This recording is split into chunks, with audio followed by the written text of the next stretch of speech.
Assalamualaikum warahmatullahi wabarakatuh. Perkenalkan saya Robi.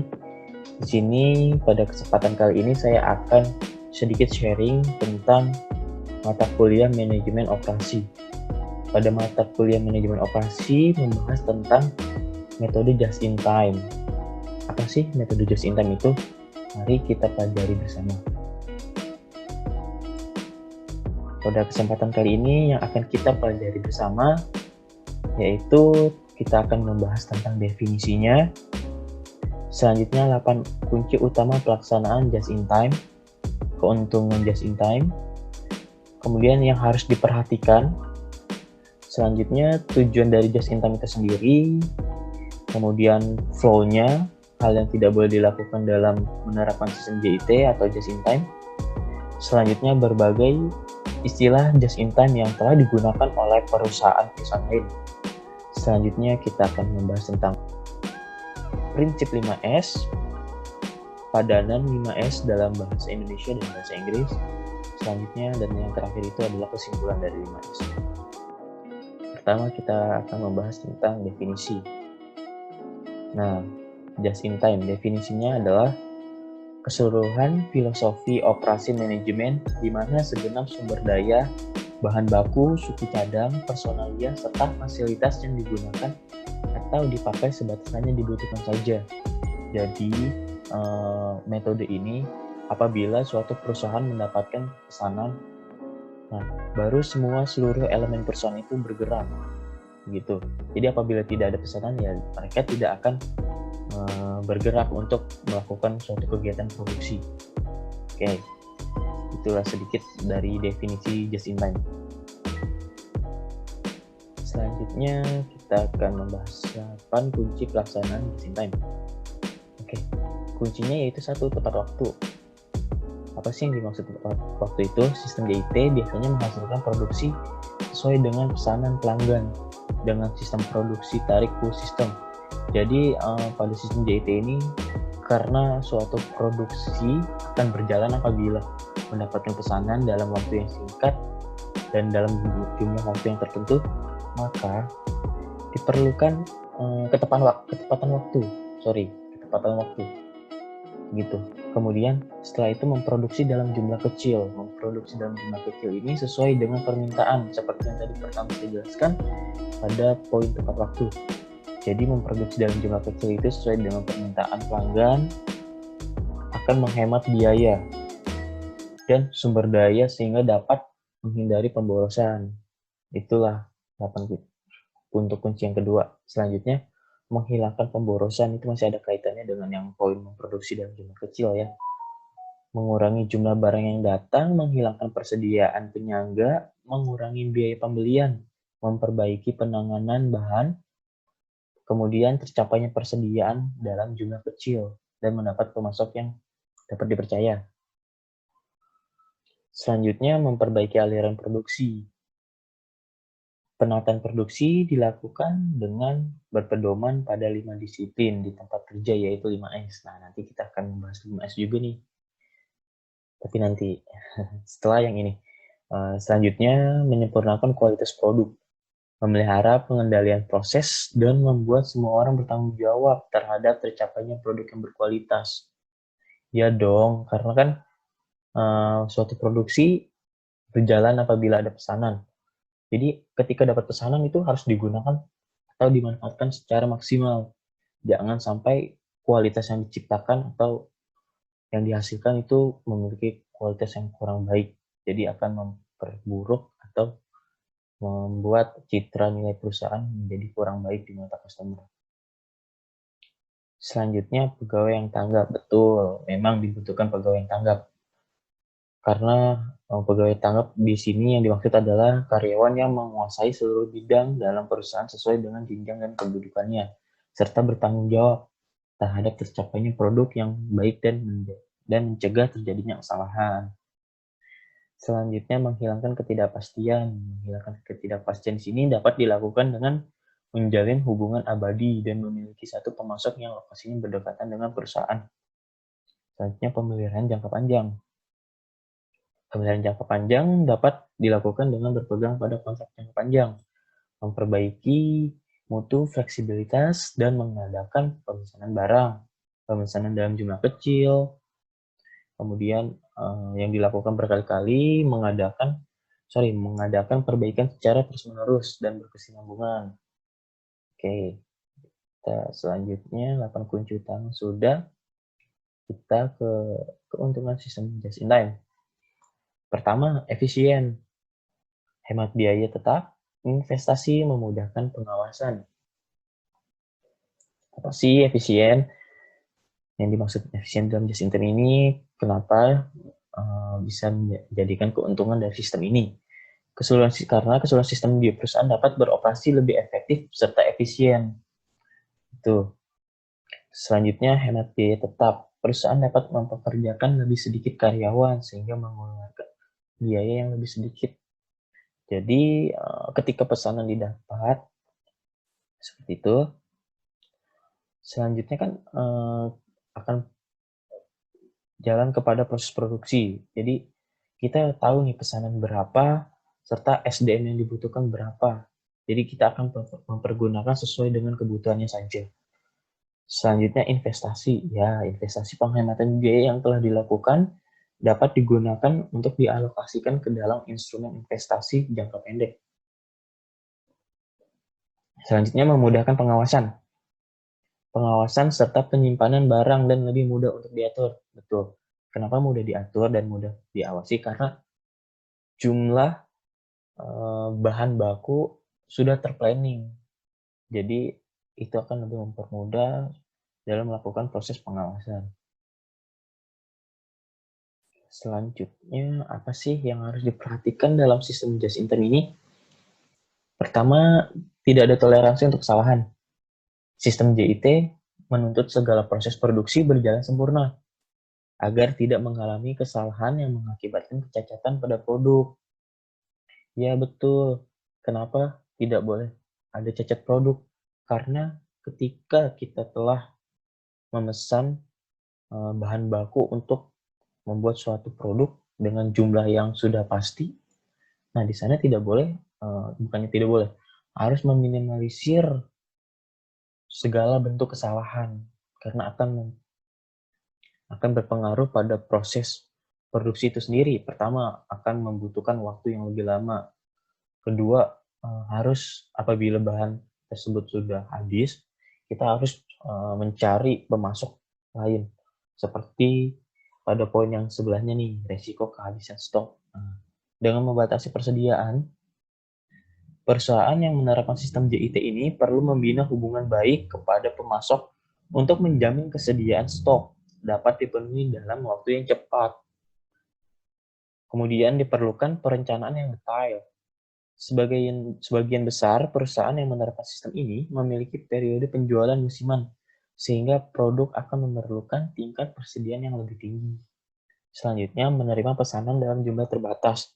Ya dong, dalam jumlah terbatas, karena perusahaan yang menggunakan sistem ini memiliki kemungkinan yang kecil untuk dapat menerima pesanan dalam jumlah besar. Selanjutnya, tujuan dari just in time. Apa sih tujuan dari just in time ini? Yaitu yang pertama, mengoptimalkan proses dan prosedur selama produksi. Selanjutnya, produktif. Meningkatkan produktivitas industri secara keseluruhan. Berorientasi dan fokus. Fokus di sini yaitu fokus dalam artian pada kepuasan pelanggan, serta fokus pada proses menciptakan suatu produk. Selanjutnya itu menghemat, mengurangi biaya produksi karena pesanan diproduksi sesuai dengan jumlah yang dibutuhkan.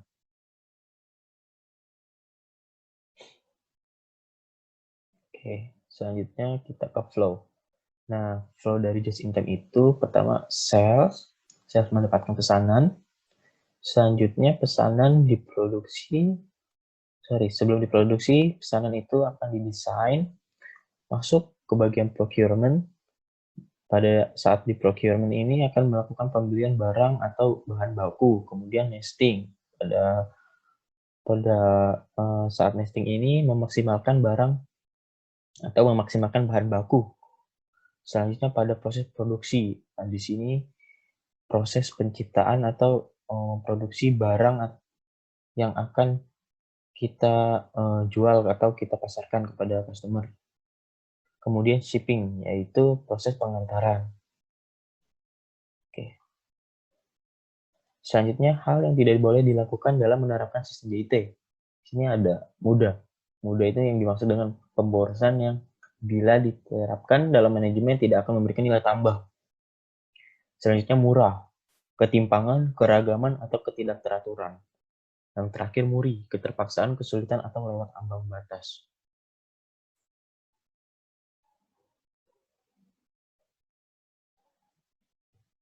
Selanjutnya berbagai istilah just in time yang digunakan oleh perusahaan-perusahaan lain. Nah, untuk international business machine menggunakan istilah continuous flow manufacturing. Selanjutnya, Harley Davidson menggunakan istilah material as needed.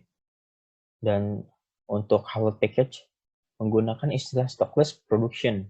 Dan yang terakhir, Omart Industries menggunakan istilah yang namanya Zero Inventory Production System. Berbeda-beda ya untuk istilah penggunaan JIT di berbagai perusahaan. Selanjutnya, nah pada metode just in time ini kita mengenal yang namanya ini yang dimaksud segala sesuatu yang berlebih di luar kebutuhan minimum atas peralatan, komponen, bahan tempat, atau waktu kerja yang mutlak diperlukan dalam proses nilai tambah suatu produk. Nah, untuk pemborosan ini ada beberapa poin, yaitu transportasi yang menyebabkan ini. Segala jenis transportasi harus diminimalisir melalui tata letak yang baik. Kemudian inventory. Pemborosan produksi berlebih, barang rusak, dibutuhkan biaya lebih untuk memperbaiki atau mengganti kerusakan barang. Gerakan yang tidak diperlukan, pergerakan material, dan pergerakan pekerja. Selanjutnya menunggu. Apa sih yang bisa menyebabkan proses menunggu ini? Salah satu contohnya yaitu mesin rusak, kemudian pengiriman, inventory yang terlalu banyak. Dan yang terakhir, produksi berlebih. Produksi berlebih nih, produksi dari jumlah yang dibutuhkan. Jadi dipesannya 100 unit, dibuatnya 150 unit. Nah, itu tuh yang bisa bikin atau menyebabkan salah satunya. Nah, untuk membentuk perilaku manusia agar dapat memiliki kebiasaan mengurangi pemborosan tadi, di tempat kerja, perusahaan-perusahaan industri Jepang dalam menjalankan proses industri selalu menerapkan prinsip 5S. Nah, 5S itu yang pertama Seiri, Seiton, Seisho, Shiketsu, dan Shitsuke. Oke, kita coba ke prinsip 5S. Nah, apa sih Setsuke ya? Setsuke itu dalam bahasa Indonesia adalah rajin. Melakukan sesuatu yang benar, lakukan apa yang harus dilakukan, dan jangan melakukan apa yang tidak boleh dilakukan. Jadi waktunya kerja ya kerja. Produksi kita ditugaskan untuk memproduksi pesanan A atau tahap A ya kita lakukan sesuai dengan prosedur, tidak boleh melanggar yang namanya prosedur itu. Kemudian ringkas atau seiri. Membedakan antara yang diperlakukan dan yang tidak diperlakukan, serta membuang yang tidak diperlukan. Membedakan antara yang diperlukan dan yang tidak diperlukan, serta membuang yang tidak diperlukan.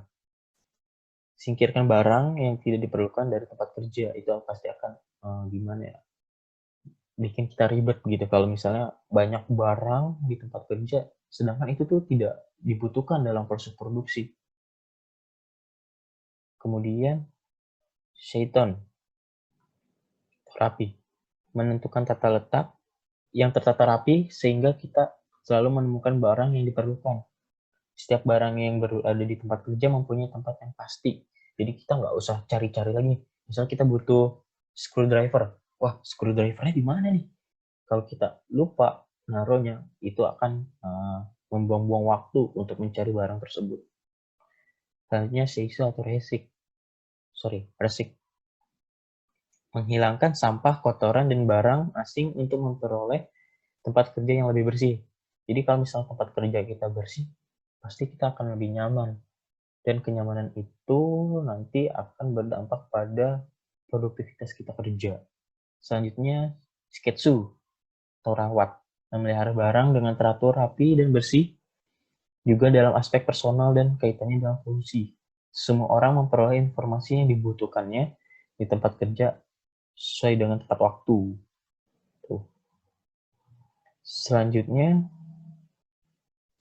padanan 5S dalam bahasa Indonesia dan bahasa Inggris. Di Jepang itu disebutkan dengan Seiri, Seiton, Seisu, Shiketsu, dan Shitsuke. Di Indonesia ini ada 5R, 5S, 5P, 5K. 5R ini ringkas, rapi, basic, rawat, rajin. Nah, di 5S-nya itu ada sortir, susun, sapu, standarisasi, swadisiplin. Bisa juga sisih, susun, sasap, suluh. Dan 5P-nya itu pemilah, penataan, pembersihan, penjagaan, penyadaran, ketertiban, kerapihan, kebersihan, kelestarian, kedisiplinan. Nah, dalam bahasa Inggris itu sendiri dikenal dengan sort, set in order, sign, standardize, sustain. Nah, kesimpulan dari 5S ini ada 3, yaitu mudah dipahami, diperlukan kegigihan, dan yang terakhir mempermudah pekerjaan. Sorry, ini typo ya, harus mempermudah. Untuk yang mudah dipahami ini, 5S sangat mudah untuk dipahami, namun sulit untuk dilaksanakan dengan benar, karena yang namanya teratur, tertib, atau disiplin itu memang awalnya berat. Kita akan bisa melaksanakan semua itu apabila terbiasa, karena terbiasa. Selanjutnya diperlukan kegigihan. Betul, 5S memerlukan kegigihan, kebulatan tekad, dan memerlukan usaha berkelanjutan. Dan yang selanjutnya mempermudah pekerjaan. Membuat pekerjaan lebih mudah, mengurangi pemborosan waktu kerja kita meskipun tidak memberikan efek yang sangat besar. Namun si 5S ini dapat meningkatkan produktivitas kerja dan mutu yang lebih baik sedikit demi sedikit serta berkelanjutan. Seperti itu. Selanjutnya selesai. Jadi dari apa yang sudah saya sharing tadi itu, kalau ada yang pembahasan yang kurang jelas atau sedikit ada koreksi, bisa coba kalian diskusikan atau beri masukan pada kolom komentar. Jangan lupa share, like, and subscribe. Terima kasih. Assalamualaikum warahmatullahi wabarakatuh.